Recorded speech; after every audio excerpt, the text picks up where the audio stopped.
Let me give you a good philosophical phrase. All values must be won by contest. All values must be won by contest. And after they've been won, they must be defended. You say, wow, you put a pretty heavy task on us. That's what life is all about, a pretty heavy challenge. We don't give large trophies for small effort. If you want to win high health, if you want to win high wealth, if you want to extend a long reach in touching people's lives, you got to engage in some of these extra powerful disciplines. And one is to secure the territory by vigor, and the other is to defend it with equal challenge. Attack. Life was designed not to give us what we want, not to give us what we need, but life was designed to give us what we deserve. Every value in life must be paid for, and those that pay are the ones that get it. It says those that give receive. Someone says, I wish to receive, I wish to receive. You don't have to concentrate on receiving. Just become a good giver. It says those that search will find. Someone says, well, I need to find some good ideas to help change my life for the future. Then to find good ideas, that doesn't come because you need them. It comes because you search for it. If you want good ideas, you got to go after them. You got to go to the class, you got to go to the workshop, you got to go to the training, go to the book, right? You got to go to the journal, right? Go where good ideas are being taught, go searching, go looking, because good ideas are not going to be wasted on those that are not seeking, searching, well prepared. When you change, when you get better, it'll get better. If you change, it'll all change. Don't put it on someone else. Hope that someone else will change it for you. Take responsibility for yourself. Take personal responsibility. You can't change the circumstances or the seasons or the wind, but you can change your reading habits. You can change whether or not you go for the skills, burn the midnight oil, turn yourself around, multiply your value by 2, 3, 5, 10. That you've got charge of. That you have control of. Get going, that's the key. Some people are ever learning, but they don't put it into action. They don't really take the action. It's like the man who keeps bringing materials to the building site and never builds anything.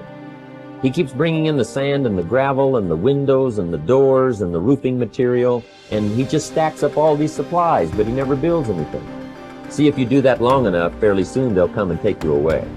You've got to do something with what you've learned. You've got to take action. You've got to get going.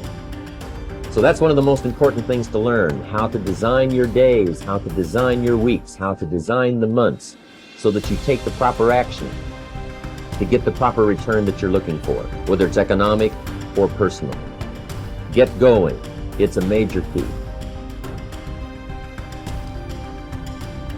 Truth is the unchangeable part of me. The question, is it true or real, has two answers, yes and no. It is true if you believe it to be true. It is not true if you believe it isn't true. The glass is both half full and half empty, depending on how you look at it. There are literally billions of thoughts we can choose. Most of us choose to think the same kinds of thoughts our parents used to think. But we don't have to continue to do this. There is no law written that says we can only think in one way. Whatever you choose to believe becomes true for you. Examine your thoughts. Whatever we believe becomes true for us.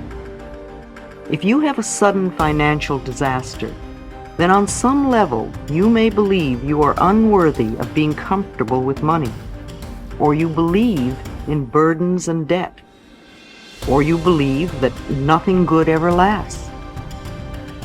Do you believe that life is out to get you? Or, as I hear so often, I just can't win? If you seem unable to attract a relationship, you may believe nobody loves me, or I am unlovable. Perhaps you fear being dominated as your mother was, or maybe you think people are just out to hurt me. If you have poor health, you may believe illness runs in our family, or that you are a victim of the weather. Or perhaps it's I was born to suffer, or it's just one thing after another. Or you may have a different belief. Perhaps you're not even aware of your belief. Most people really aren't. They just see the outer circumstances as being the way the cookie crumbles. Until someone can show you the connection between the outer experience and the inner thought, you remain a victim of life. The problem could be a financial disaster, and the belief may be, I'm not worthy of having money. Or the problem could be no friends, with the belief nobody loves me. Or problems with work could come from a belief that I'm not good enough. Or always pleasing others could be the problem that comes from the belief I never get my way. The problem comes from a thought pattern, and thought patterns can be changed. It may feel true, it may seem true, all these problems we're wrestling with and juggling in our lives. However, no matter how difficult an issue we are dealing with, it is only an outer result or the effect of an inner thought pattern. If you don't know what thoughts are creating your problems, look at the problems in your life. Ask yourself, what kinds of thoughts am I having that are creating this? If you allow yourself to sit quietly, your inner intelligence will show you the answer.